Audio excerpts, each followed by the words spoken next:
Hello ladies and gentlemen. 1872 సంవత్సరం Atlantic మహాసముద్రం మధ్యలో ఒక నౌక ఒంటరిగా తేలుతూ కనిపించింది. లోపలికి వెళ్ళి చూసిన వాళ్ళందరూ ఆశ్చర్యపోయారు. వస్తువులన్నీ చాలా నీట్గా సర్ది ఉన్నాయి. కానీ విచిత్రం ఏంటంటే ఆ నౌకలో మనుషుల జాడే లేదు. అంతా ఉన్నట్టుండి మాయమైపోయారు. అసలు అక్కడ ఏం జరిగి ఉంటుంది? సముద్రంలో తేలుతున్న ఆ నౌక పేరే మేరీ సెలెస్ట్.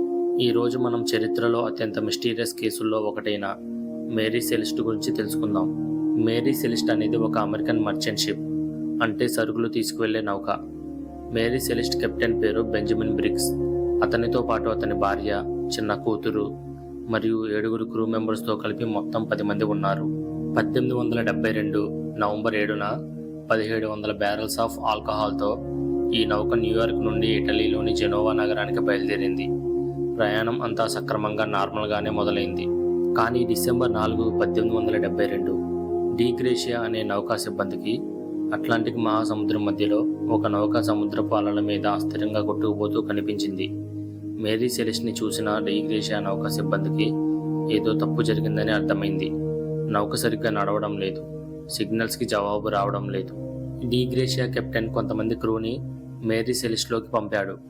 వాళ్ళు లోపలికి వెళ్ళి చూస్తే నౌకలో ఒక్క మనిషి కూడా లేడు. కానీ అన్ని వస్తువులు అక్కడే ఉన్నాయి. కెప్టెన్ గది నీట్గా ఉంది. బట్టలు, డాక్యుమెంట్స్, నావిగేషన్ ఇన్స్ట్రుమెంట్స్ అన్నీ సురక్షితంగానే ఉన్నాయి. 1700 బ్యారెల్స్ ఆఫ్ ఆల్కహాల్లో 9 బ్యారెల్స్ మాత్రం ఎంటీగా ఉన్నాయి. కానీ మిగతావన్నీ ఇంటాక్ట్గానే ఉన్నాయి. కిచెన్లో ఫుడ్ కూడా ఉంది. అన్నిటికంటే విచిత్రమైన విషయం ఏంటంటే నౌకలో ఉండాల్సిన ఒకే ఒక్క లైఫ్ బోట్ అక్కడ లేదు. నౌకలో ఉన్న ఆ 10 మంది లైఫ్ బోట్ ఉపయోగించి సముద్రంలోకి వెళ్ళిపోయారని అర్థమైంది. కానీ ఎందుకు? డి గ్రేషియా కెప్టెన్ మోర్హౌస్ నౌకని జిబ్రాల్టర్కి తీసుకువెళ్లాడు. అక్కడ ఇన్వెస్టిగేషన్ మొదలైంది. అధికారులు ఈ మిస్టరీని ఛేదించడానికి ప్రతి కోణంలోనూ విచారణ చేశారు. మొదటగా సముద్రపు దొంగలు దాడి చేసి ఉంటారని అనుమానించారు. కానీ అక్కడ ఉన్న విలువైన వస్తువులు, నగదు, కెప్టెన్ సామాగ్రి అన్నీ భద్రంగానే ఉన్నాయి. పోనీ ఆల్కహాల్ బ్యారెల్స్ ఏమైనా తీసుకువెళ్లారా అంటే అది లేదు. దొంగతనం జరగనప్పుడు పైరేట్స్ దాడి చేసే అవకాశం లేదు. సరే, నౌకలో ఉన్న వారి మధ్య ఏమైనా ఘర్షణ వల్ల హత్యలు జరిగి ఉంటాయా అని ఆరా తీశారు. కానీ నౌకలో ఎక్కడా రక్తపు మరకలు లేవు. కనీసం అక్కడ హింస జరిగినట్లు ఎలాంటి ఆధారాలు కూడా దొరకలేదు. విచారణలో మరో సంచలన కోణం బయటపడింది. అదే ఇన్సూరెన్స్ ఫ్రాడ్. విచిత్రం ఏంటంటే మేరీ సెలెస్ట్ కెప్టెన్ బ్రిగ్స్ మరియు డి గ్రేషియా కెప్టెన్ మోర్హౌస్ ఇద్దరూ మంచి స్నేహితులు. ప్రయాణానికి సరిగ్గా ఒక రోజు ముందే కలిసి డిన్నర్ కూడా చేశారు. దీంతో అధికారులకు ఒక బలమైన అనుమానం వచ్చింది. ఇన్సూరెన్స్ డబ్బు కోసం వీరిద్దరూ కలిసి ఏదైనా కుట్ర పన్నారా? పథకం ప్రకారం బ్రిగ్స్ నౌకను వదిలేస్తే మోర్హౌస్ దాన్ని రక్షించినట్లు నాటకం ఆడారా అనే కోణంలో ఆరా తీశారు. కానీ వారిద్దరి మధ్య అలాంటి ఒప్పందం జరిగినట్లు కానీ మోసం చేసినట్లు కానీ ఒక్క ఆధారం కూడా లేదు. మరి అసలు ఏం జరిగింది? చరిత్రకారులు, సైంటిస్టులు, మిస్టరీ హంటర్స్ అందరూ దీని గురించి చాలా థియరీస్ చెప్పారు. మొదటి థియరీ సీక్వేక్. సముద్రంలో అండర్ వాటర్ ఎర్త్క్వేక్ వల్ల నౌక చాలా వైలెంట్లీ షేక్ అయి ఉంటుంది. దానివల్ల ప్యానిక్ అయ్యి అందరూ నౌకని వదిలి వెళ్ళారని కొందరంటారు. రెండవ థియరీ బెర్ముడా ట్రయాంగిల్. కొంతమంది దీన్ని బెర్ముడా ట్రయాంగిల్తో కనెక్ట్ చేస్తారు. ఎందుకంటే అక్కడ మనుషులు, నౌకలు మాయమవడం సహజం కాబట్టి. మేరీ సెలెస్ట్ క్రూ కూడా మాయమయ్యారని నమ్ముతారు.